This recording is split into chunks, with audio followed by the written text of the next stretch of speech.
Hi, I'm Harry Reich. I'm at the AAGL meeting in Washington, D.C., our company's capital. I'm here with my good friend Liselotte Mettler, who has been for many years in Kiel, Germany, and now you're doing some private work, I've heard, in Dubai. Yes, well, I'm Liselotte Mettler from the Kiel University Department, now having a little job at the Harvard Medical School, German Clinic, Dubai. Very nice. And we just edited a book on hysterectomies, which nicely went on the market. Now, Harry, I would like to ask you, you've written 2 chapters in the book, one on the past and one on the present and future of hysterectomies. Mm-hmm. What part would you like to comment about? I'd like to comment about the new coding for hysterectomy that just became available, I heard, at this meeting. Starting in the beginning of this next year, there'll be a code for total laparoscopic hysterectomy. It's ironic that this is an operation I've been doing for over 20 years, and finally there's a way to bill for it. That's lovely. I mean, my teacher, Kurt Sim, he always tried to bill for infertility treatment. It finally came on the market, was taken out again. So if we are now in the US for hysterectomy with the laparoscopic approach, it's beautiful. Well, I have concerns because I'll wait till I see what the codes look like, but one of the most important parts of doing a total laparoscopic hysterectomy has always been to get proper pelvic support at the end of the operation. In other words, not just to close the cuff, but to bring the ligaments together and in some cases even repair the high cystocele during the same point of the operation. Now, I am sure that this code will probably come out and will say nothing about any support, which would be terrible. That would be terrible. But tell me now, what are the essential steps that should be done in the future for laparoscopic total hysterectomy? Laparoscopic total hysterectomy means that the whole operation is done laparoscopically with the exception of the morcellation portion with the large uterus. So laparoscopic hysterectomy is meant to be an operation for extensive endometriosis where the rectum stuck to the cervix. So before the surgeon does the hysterectomy portion, surgeon should take the endometriosis off the rectum, excise it from the cervix and other areas that it's present. At that point, the surgeon can then proceed and do a total laparoscopic hysterectomy. But like I said, the other thing is morcellation, still best done vaginally, and still best done with a large uterus using a coring technique. You could use some of the available morcellators on the market, but I think it's best to do them vaginally. The operation itself, in most cases, involves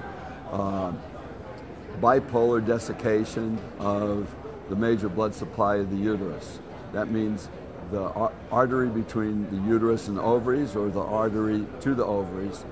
After dissection, one should then skeletonize the uterine vessels, and I believe it's best to put a suture around each uterine artery. Thereafter, do you think that any of the new plasma kinetics or other electrical possibilities we have, are they adding to the procedure? Are they making it more better? I think for many people it's a little faster. Only faster. But is it more secure?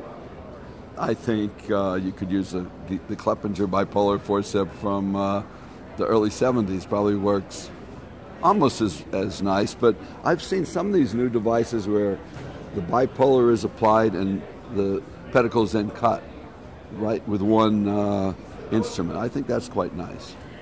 Do you personally prefer suturing or using any of those coagulation technologies and cutting? There's a tremendous advantage to suturing the uterine artery.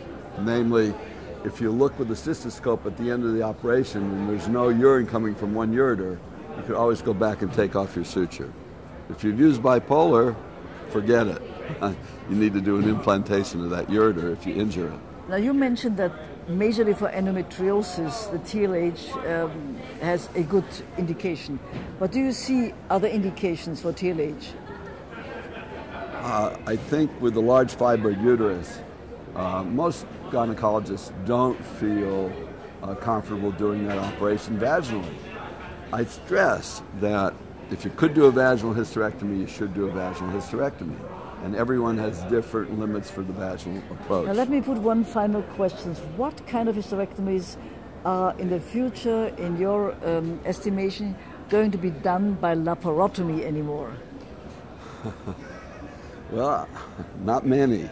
In the United States, still well over 70% are done by laparotomy. But I've been in institutions. I've been in institutions in Europe where even the cancer with the cervix and the endometrial, they're done by superb laparoscopic surgeons who can do aortic, pelvic lymph nodes laparoscopically. It's incredible. So some of that has to come to the United States sooner or later. The United States has already some robotic, very good oncological surgeons, and they show the path. So let's just think 30 years ahead of time. My vision is that we do not need laparotomy at all anymore. What do you think? I'd say like 1% might need laparotomy, and I don't think it's because of the robot. I think the robot is laparoscopy. And I think if you're a good laparoscopic surgeon, you will not need the robot.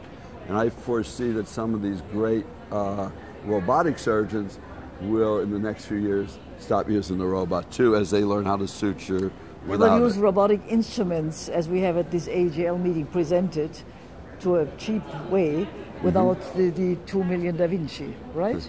I think you're right. Okay. Thank you. Thank you.